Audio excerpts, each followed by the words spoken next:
terkait dengan Loli, saya sudah melakukan tracking tadi malam. Tadi malam saya sudah bergerak ke Rumah Sakit Polri Kramat Jati.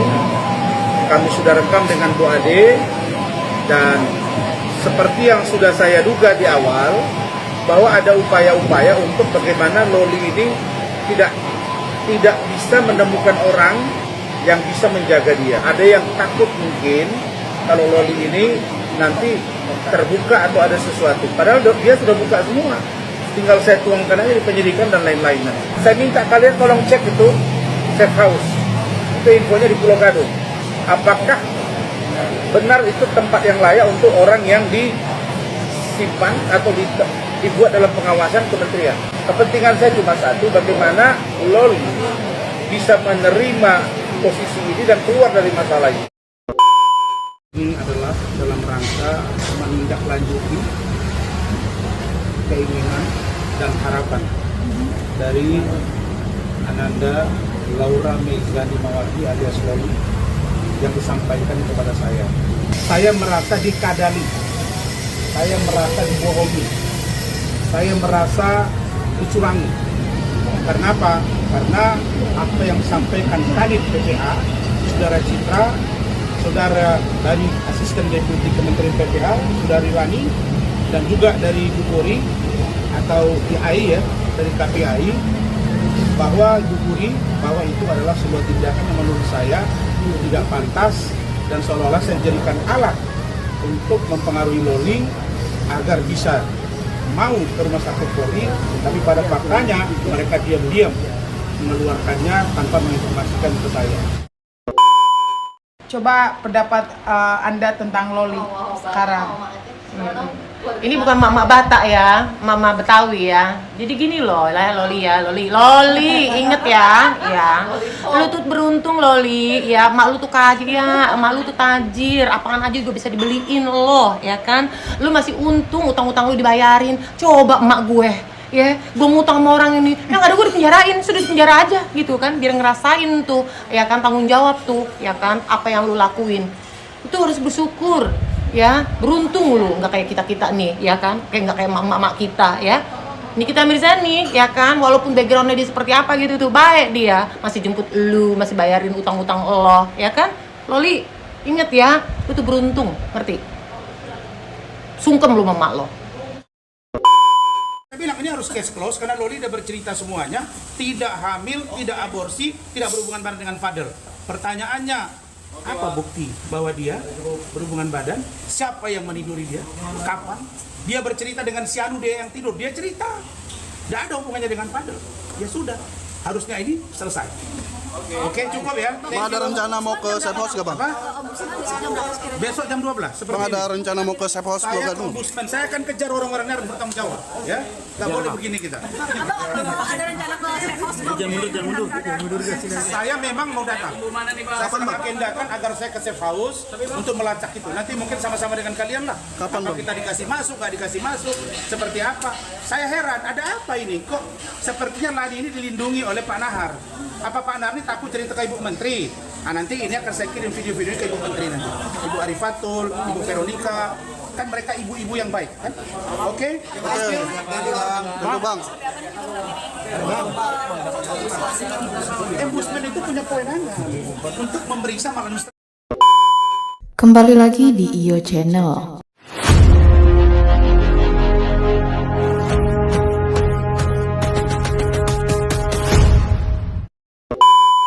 Baiklah, kali ini saya akan membahas tentang Loli diduga dibius saat dipindahkan dari RS Polri demi cegah perlawanan.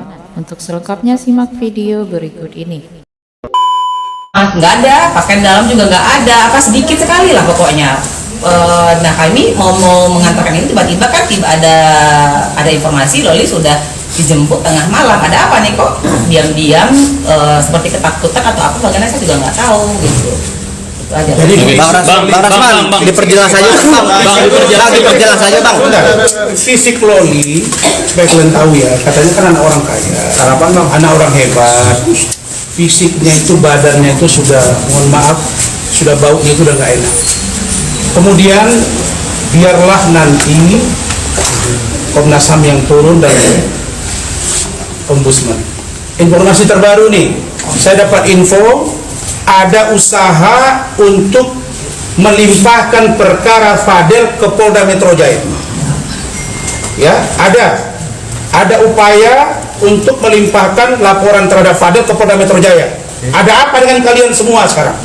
Jangan coba-coba itu. Kenapa? Karena sudah naik sidik, Polres harus bertanggung jawab. Kami desak untuk dihentikan. Ini nanti sama-sama kita lihat. Kalau itu terjadi, ini akan tambah ramai urusannya. Oke, silakan. Bang, diperjelas aja bang, perjuangan abang apa sih untuk Loli bang? Kan kabarnya Loli kan nggak ada ya, kabarnya dia dipegang sama keluarganya ya. Perjuangan saya. Nah itu kan secara logika kan memang keluarga lebih berhak bang ya, gitu. Apa yang abang perjuangkan nih gitu dari Loli? Bung, semua orang tahu anak di bawah umur adalah tanggung jawab kedua orang tuanya. Pertanyaan saya, orang tuanya satu yang ada, yang bapaknya nggak pernah kelihatan, yang ada ibunya. Kemudian ibunya ini seperti apa? Kalian kan sudah dengar bahwa dia selama 2 tahun tidak diurusi. Lalu kemudian ibunya cuap-cuap, ambil paksa dari apartemen bawa ke safe house. Ceritanya safe house, aman, nyaman. Dan dia ngomong ke media, sudah komunikasi dengan Loli. Loli membaik, tambah sehat. Dan Loli mengatakan menyesal berpacaran dengan Fadel dan menyesal mengenali keluarga Bajide. Faktanya terungkap, Loli lari, tidak pernah dia datang. Akankah kita percaya juga begini? Jangan lagi nanti tiba-tiba seorang NM bicara yang tidak sesuai fakta, tahu-tahu pihak penyidik kepolisian, Kemen PPA, KPAI menyampaikan hal yang tidak sesuai dengan sesungguhnya. Siapa yang berhak untuk memeriksa institusi ini? Adanya di Ombudsman. Makanya besok kami ke Ombudsman. Itu jawaban saya. Sebagai terlapor itu maksudnya ada. Silakan Mas jawaban. Selama ini kan Dirman menyebut Loli sebagai korban. No. Gini, teman-teman, selama ini teman-teman pasti mendengar laporan Nikita Mirzani itu tentang 2 perbuatan. Satu perbuatan aborsi, satu lagi perbuatan pemaksaan persetubuhan dengan kekerasan. Kan itu.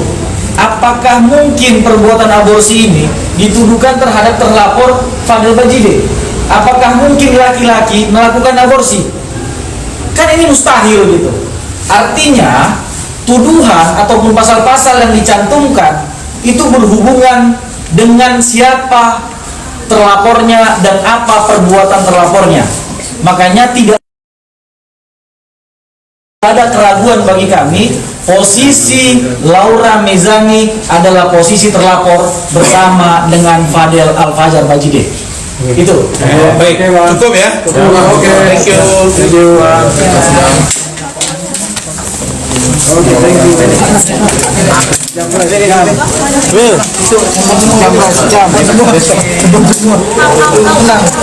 Kalau Loli nanti nggak dapat kebebasan lagi atau apa bang Saya alasannya? takut dia malah diancam, ditekan dan lain sebagainya. Kita ya kalau melihat ada sesuatu yang tidak baik dilakukan orang lain, ada ribut di tetangga, anak terancam, tetangga itu wajib melaporkan itu. Apalagi dia udah cerita ke kita, ya wajib. Nah makanya penyidik nanti ada urusannya, Wasum, Propam, ya kementerian, ada internal. Tapi institusi yang berhak memeriksa institusi dari perilaku oknum itu adanya di mana? Ombudsman. Tapi banyak pihak kan bilang nggak biarin aja, itu kan emaknya itu gimana tuh bang? Saya enggak lah, saya nggak tipe begitu. Kan dia bilang tidak ada ibu di dunia ini yang tidak sayang dengan anaknya. Salah. Banyak loh ibu yang bunuh anaknya, banyak ibu yang bunuh anaknya, banyak ibu kriminal pada anaknya. Dan NM apa yang dia bunuh pada anaknya? Dia bohong, dia bilang 55 bulan nggak pernah datang kok. Oke, berarti abang menganggap ibu Nikita bukan ibu yang baik bang ya? Sebentar. Bang, duga abang kan. Kalau di mata saya dia bukan ibu yang baik. Oke, bang, ini terkait pemindahan itu kan abang menduganya seperti apa? Apakah ada pemaksaan atau seperti apa? Karena kan pada saat yang di apartemen kan ada, apakah ada pembiusan gitu atau gimana Saya bang? memberitahu saya, masa Anda lihat dia lari ke saya bawa kantor polisi, kemudian saya disuruh bujuk, saya bujuk, kemudian udah mau dia, saya ditinggalin. Namanya apa ini? Memberitahu saya. Alhamdulillah tadi kami sudah diterima dengan baik. Kita benar-benar mengikuti prosedur yang ada dan kami merasakan ada semacam aroma persahabatan yang kental antara warga masyarakat dengan Komnas HAM. Karena itu setelah kami tadi mendaftar, kemudian diberitahu ke komisioner Komnas HAM, dan setelah itu kami diterima secara baik oleh Ibu Nisa dan Ibu Tri Handayani mewakili Komnas HAM hari ini terhadap pengaduan yang kami lakukan. Pengaduan tersebut tadinya sudah dituangkan secara lengkap lewat surat yang sudah di draft dan saya koreksi, yang di draft oleh Saudara Rahmat, dan termasuk juga kami serahkan dokumen-dokumen, voice note, video, dan lain-lain terkait dengan apa yang kami adukan perihal Laura Mezani Mawardi alias Loli. Dan pengaduan tersebut Anda terimanya ini, silakan Wabi.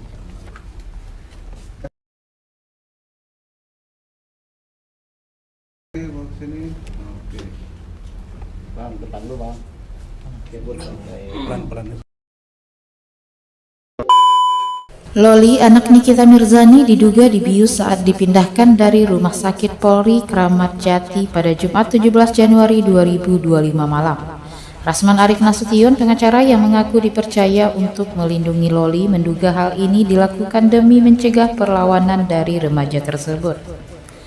Dalam sebuah wawancara, Rasman Arif Nasution mengatakan bahwa Loli telah dipindahkan dari RS Polri Kramat Jati tanpa pemberitahuan sebelumnya. Ternyata informasi yang kami terima, dia keluar dari rumah sakit itu Jumat malam, sudah 3 hari lalu, dan itu malam-malam, kata Rasman, di kawasan Tendean, Mampang Perapatan, Jakarta Selatan. Rasman menuding bahwa pemindahan anak sulung Nikita Mirzani ini dilakukan dengan cara yang kurang tepat. Ia bahkan mencurigai adanya kemungkinan pembiusan atau mencegah Loli melakukan perlawanan. Banyaklah dugaan apa dia dibius baru dibawa, sehingga dia tidak sadar atau apa, karena dia pasti akan melakukan perlawanan. Tapi seandainya itu baik, juga tidak apa-apa, kan baik-baik aja, jelasnya. Di sisi lain, Rasman juga mengkritik pihak terkait yang tidak memberikan informasi jelas mengenai pemindahan pacar Fadel Badijah itu. Bahkan pihak rumah sakit disebut tidak mengetahui detail proses pemindahan tersebut. Rasman menduga bahwa pemilik nama asli Laura Mezani itu sengaja disembunyikan oleh pihak tertentu untuk menghindarkan dirinya dari orang-orang yang dianggap mampu melindunginya. Meski begitu, ia mengaku belum mengetahui keberadaan pasti Loli saat ini. Tapi kalau Laura sekarang tidak ada di situ, kita akan lihat dengan siapa dan seperti apa, ucapnya.